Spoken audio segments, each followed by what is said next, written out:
গ্রামে গেলে দেখতাম যে লাঠি চুলা জ্বালিয়ে ধাউ ধাউ করে আগুন জ্বলছে, আর এই যে এরকমভাবে তরকারির বলক আসে, দেখতে যা অসাধারণ লাগে যে কি বলবো। তো আজকে চিন্তা করলাম এই গ্রামের লাঠি চুলার মতো আমি গ্যাসের চুলাই রান্না করব।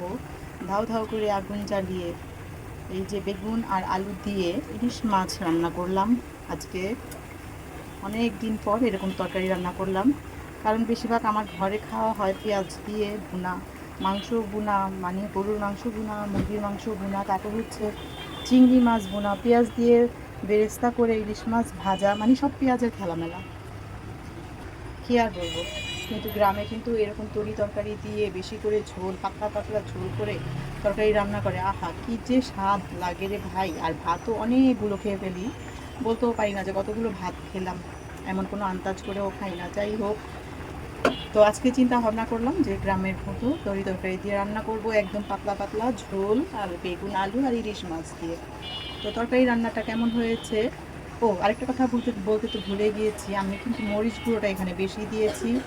হলুদ গুঁড়োটা আমরা বেশি খাই সাধারণত, কিন্তু ওই যে বললাম না গ্রামের ফিলটা প্রয়োজন, এই কারণে আর কি। তো আজকের মতো ভিডিওটা অনেক বড় হয়ে যাচ্ছে, সামনে দেখা হচ্ছে পরের ভিডিওতে। আজকের মতো আল্লাহ হাফিজ।